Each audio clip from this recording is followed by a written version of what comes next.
Bihar BJP में खलबली मची हुई है। गुटबाजी इस कदर हावी है कि आला कमान के होश उड़े हुए हैं। चुनाव में मिली शिकस्त के बाद बीजेपी अपने लोगों को एकजुट करने की कई बार कोशिश कर चुकी है, लेकिन बात बनने की जगह बिगड़ते जा रहे हैं।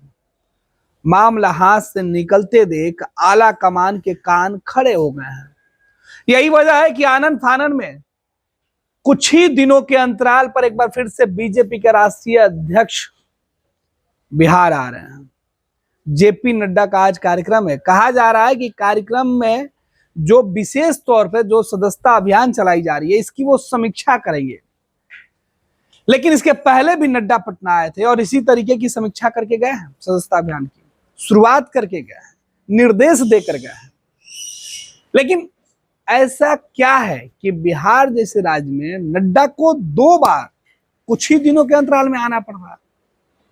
जब ऐसे सवालों को तलाशने के लिए बीजेपी के कई नेताओं से संपर्क किया गया तो अंदर की जो खबरें निकल के सामने आई वो बता रहा, वो खबरें ये हैं कि बिहार बीजेपी में अभी भी पिछली हिदायतों का कोई असर नहीं पड़ा है। पिछली हिदायतें दी गई थी कि गुटबाजी को खत्म करिए और अपनी हार की समीक्षा कीजिए कि कैसे लोकसभा चुनाव में प्रदर्शन बेहतर नहीं हो पाया। लेकिन बिहार बीजेपी के नेता आला कमान के उस फैसले को, उस चिंता को दरकिनार करके अपने हित की लड़ाई आज भी लड़ रहे हैं। अलग अलग हिस्से में बटे, अलग अलग गुटों में बटे बिहार बीजेपी के दिग्गज नेता इस कदर अपने महत्वाकांक्षा को लेकर आगे बढ़ रहे हैं, जिसे लेकर नड्डा से लेकर मोदी और शाह तक चिंतित हो गए। आला कमान ने निर्देश दिया कि बिहार के अंदर हालात अगर सामान्य नहीं किए गए तो आने वाले चुनावी साल में मुश्किलों का सामना हो सकता है। इधर बिहार की दूसरी जो राजनीतिक पार्टियां हैं वो अपने अंदर अपनी कमियों को ढूंढ रही हैं, तो बिहार बीजेपी सदस्यता अभियान के लक्ष्य के साथ अपने लोगों को मनाने, जोड़ने, समझाने में जुटी है। दरअसल नड्डा जो आ रहे हैं उसके पीछे की असली वजह सामने ये आ रही है कि नड्डा बिहार प्रदेश के अंदर जो परिवर्तन हुआ, उस परिवर्तन के बाद जो बदलाव होने चाहिए, आखिर वो क्यों नहीं हुआ। बिहार में सम्राट चौधरी वो प्रमुख चेहरे हैं हाल के दिनों में जिनका कद प्रदेश बीजेपी में काफी बड़ा है। हालांकि सम्राट चौधरी नहीं, कई अन्य लोग भी हैं जिनका कद पटना से लेकर दिल्ली की नजरों में महत्वपूर्ण है। नित्यानंद राय हो या बिहार बीजेपी के प्रदेश अध्यक्ष दिलीप जायसवाल, मंगल पांडे हो या फिर संजय जायसवाल, ये तमाम वो चेहरे हैं जो बिहार बीजेपी के प्रमुख पदों पर रह चुके हैं। लेकिन जो प्रदेश के अंदर कमेटी है, जो बीजेपी के लिए थिंक टैंक है, जो काम करने के लिए लोगों को चिन्हित किया गया है, उनमें फेरबदल की डिमांड की जा रही है। बिहार में डिप्टी सीएम दो हैं और दोनों डिप्टी सीएम के रास्ते अलग अलग हैं। यह भी बिहार बीजेपी की बड़ी चिंता है। अब यह कहा जा रहा है कि जेपी नड्डा जिस कार्यक्रम के लिए आ रहे हैं, इस कार्यक्रम के साथ साथ नड्डा ये देखने आ रहे हैं कि क्या सच में बिहार के अंदर गुटबाजी को लेकर जो उन्होंने पिछली हिदायतें दी थी वो खत्म नहीं हुई। दरअसल मूल बात आपको समझा रहे हैं। सम्राट चौधरी जब प्रदेश अध्यक्ष थे तब बिहार में उन्होंने एक अपनी टीम खड़ा कर रखी थी। उसके पहले नित्यानंद राय, उसके पहले मंगल पांडे, संजय जायसवाल, इन सभी लोगों ने अपने स्तर से पार्टी को चलाने का काम किया। लेकिन परिवर्तन के साथ ही सम्राट चौधरी का कद और कुनबा दोनों बिहार बीजेपी में काफी बड़ा हो गया।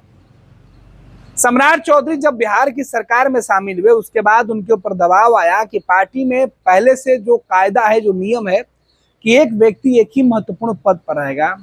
ऐसे में सम्राट चौधरी जब सरकार में आए और डिप्टी सीएम बने तब उनको प्रदेश की कमान छोड़नी पड़ी। सम्राट नहीं चाहते हुए भी बेहद जल्दीबाजी में लिए गए फैसलों की वजह से प्रदेश अध्यक्ष की कुर्सी छोड़ दी। लेकिन उनकी टीम जो बनी हुई थी उसमें वो फेरबदल जो करवाना चाहते थे वो नहीं करवा पाए। इधर दूसरे डिप्टी सीएम विजय सिन्हा इस बात को लेकर सशंकित रहते हैं, अलग थलग पड़े रहते हैं कि वो जिस समाज से आते हैं, जिस तबके से आते हैं, जिन वोटरों के नुमाइंदगी करते हैं, वो जमात फिलहाल बीजेपी का मूल वोटर होते हुए भी भाजपा से छिटकते जा रहा, दूर होते जा रहा। और इसका खमियाजा बिहार के अंदर हुए चुनावों पर दिखा।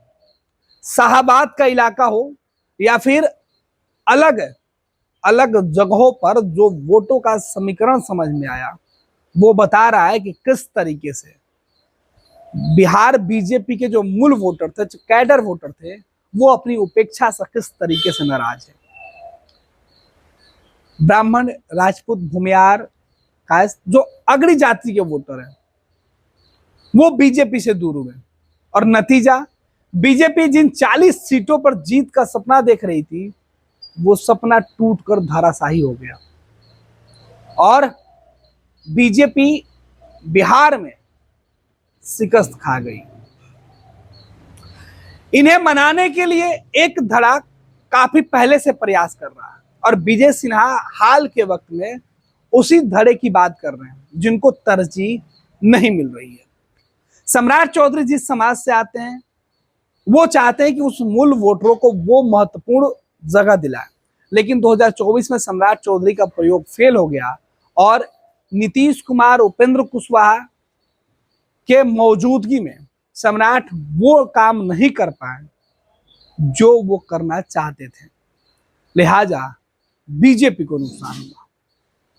इधर नित्यानंद राय जिस समाज से आते हैं, इनके कंधों पर महत्वपूर्ण जिम्मेवारी थी कि वो लालू प्रसाद यादव के मूल वोटरों को डैमेज करें, राजद से उसका मोहभंग कराए।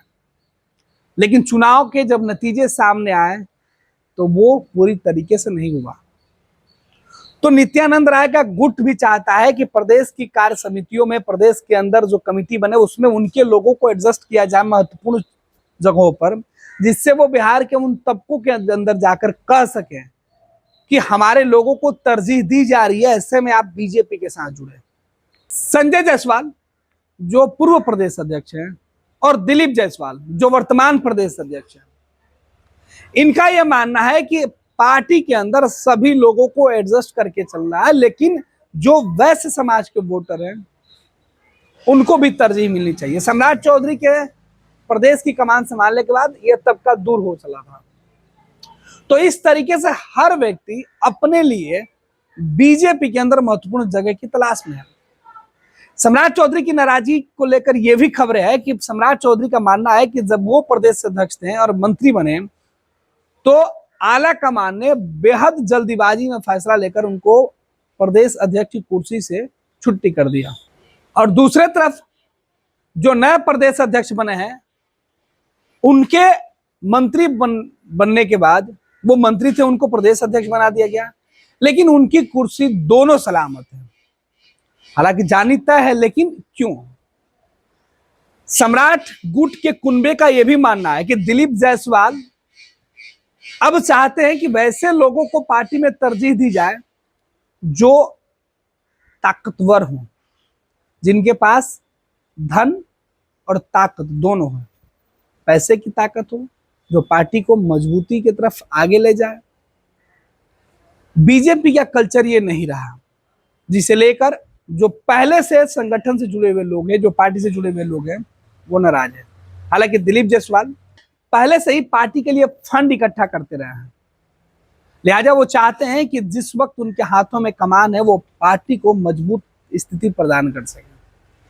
और इसी तरीके की कयासों के बीच नड्डा आज बिहार आ रहे हैं। नड्डा ये टुकड़े टुकड़े में हो रहे समीक्षाओं को, टुकड़े टुकड़े में जो चिंता अलग अलग खेमे में दिख रही है, उन तमाम कैंप के खूंटे उखाड़ने आ रहे हैं। कहा जा रहा है कि अलग अलग टेंट तंबू में जो गुट है, जो कार्यकर्ता, जो लीडर है, नड्डा उन सभी को एक तंबू में लाने की आज कोशिश करेंगे और आखिरी चेतावनी भी देकर जा सकते हैं। अब देखना होगा कि अलग अलग टुकड़ों में बटे बिहार बीजेपी के नेताओं के जो चेहरे हैं, जो गोलबंदी है, गुटबंदी है, उसे क्या एक कर पाते हैं। पार्टी के लिए जिन सीटों पर पार्टी जहां हार चुकी है, क्या वहां पर जीत का मूल मंत्र दे पाते हैं, क्योंकि जीत के लिए इन नेताओं की नाराजगी दूर करना नड्डा की पहली प्राथमिकता होगी। अब आज नड्डा पटना में होंगे, बीजेपी के तमाम नेता नड्डा के सामने होंगे, नड्डा से 1 to 1 लोग अपनी शिकायतें दर्ज कराएंगे और नड्डा को फैसला लेना है कि बिहार में बीजेपी आगे कैसे बेहतर करे और मिशन 2025 की तैयारियों के साथ बीजेपी अपनी ताकत पे, अपने दम पर सरकार बनाने के लिए, सरकार में जो संख्या बल होता है उसे जुटाने के लिए कैसे जुट जाती है।